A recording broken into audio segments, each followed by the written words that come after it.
이스라엘군이 하마스 근거지인 가자 지구에 돌진해 지상전을 전개하고 있습니다.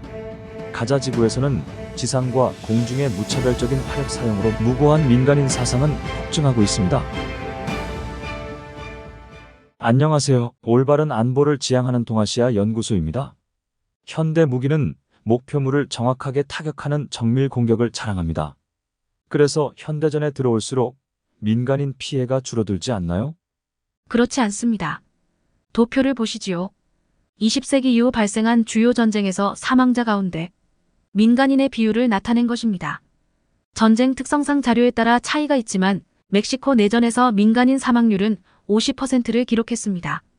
전투원과 무고한 민간인 사망자 수가 비슷했습니다. 이후 이러한 비율은 오히려 상승 추세를 보이고 있습니다. 전쟁이 벌어지면 전투원의 전사 숫자보다 더 많은 민간인이 희생을 당하고 있는 것입니다. 이것은 장거리 무기의 사용이 확대되면서 후방 지역도 전쟁 피해에서 안심할 수 없기 때문입니다. 또 파괴력이 높은 무기는 광범위한 지역에 피해를 안겨주고 있습니다. 과거의 이스라엘 팔레스타인 무력 충돌에서는 민간인 사망 비율은 높았습니다. 도표에서 보는 것처럼 민간인 인명피해가 50%가 넘는다는 조사 통계가 많습니다. 2000년대 초반의 공중 공격에서는 낮은 수치를 기록한 적이 있었습니다. 그렇지만 이후 지상전이 벌어지는 시기에는 민간인의 희생자 비율이 또다시 높아졌습니다. 이번 이스라엘 하마스 전쟁에서도 민간인 피해에 대한 우려가 매우 높습니다. 이스라엘군은 하마스 토벌을 명목으로 북부 가자 지구로 진군했습니다. 인구가 밀집한 곳곳에서 전차포, 야포 등에 의한 폭발이 연이어졌습니다. 화면에서 보이듯이 검은 연기가 치솟고 폭발 파편들이 난무했습니다. 지금까지 민간인의 인명피해는 1만 명에 육박하고 있습니다.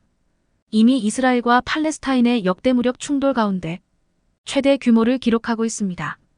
그렇지만 이번 전쟁은 시가전이고 또한 장기전을 예고하고 있어서 앞으로도 민간인 피해가 상당할 것이라는 분위기입니다. 전쟁은 원래 참혹한 속성을 갖고 있지만 이번 전쟁은 참으로 끔찍합니다.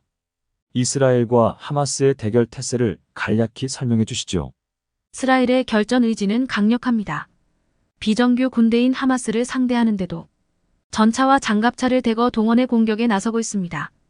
이스라엘 정규군의 정예 전력을 사용해 하마스를 절멸시키겠다는 이스라엘의 공언을 확인하고 있습니다. 이스라엘은 2019년 가자 공격을 앞두고도 자국 전차를 대거 동원해 대기시킨 적이 있습니다. 그러나 이번처럼 가자지구 전역을 전면 공격하지는 않았습니다. 이스라엘은 가자지구 주민들에게 전투 지역을 떠나 남부로 이동할 것을 명령했습니다. 이에 따라 가자 주민 약 230만 명 중 140만 명 이상이 남부로 피란을 떠났다는 외신 보도가 있습니다. 이러한 대규모 피란은 고통스러운 것이지만 아직 피란을 못 간 주민들은 위험에 처해 있습니다. 하마스도 결사항전의 태세로 맞서고 있습니다. 가자지구는 평지여서 게릴라전에 활용되는 산악지형은 없습니다. 하마스는 대신에 인공장애물로 지하 터널을 곳곳에 구축했습니다. 그 길이는 무려 약 483km에 달한다고 합니다. 하마스는 이 지하 공간에 각종 무기와 폭발물을 비축해 놓은 상태입니다. 하마스는 이스라엘군이 진격해오면 이스라엘군이 앞뒤에 갑자기 나타나 공격을 감행한다는 것입니다. 과연 이 방식의 압도적인 정보와 화력으로 무장한 이스라엘군에 얼마나 통할지는 미지수입니다. 그렇지만 양측의 대결이 가열되면서 민간인의 피해는 더욱 늘어날 가능성이 높아지고 있습니다. 민간인의 피해를 막기 위해 또는 양측의 격렬한 충돌을 완화하기 위해 국제사회의 중재 노력 등은 없는가요? 유엔은 지난 10월 27일 긴급 총회를 열고 이스라엘과 하마스의 즉각적이고 지속적이며 인도주의적인 휴전을 요구하는 결의를 120개국의 찬성으로 채택했습니다. 이 유엔 결의는 법적 구속력을 갖고 있지는 않습니다. 그러나 하마스의 납치 행위를 비난하는 내용을 담고 있지 않아 이스라엘에 불리한 것으로 평가되고 있습니다.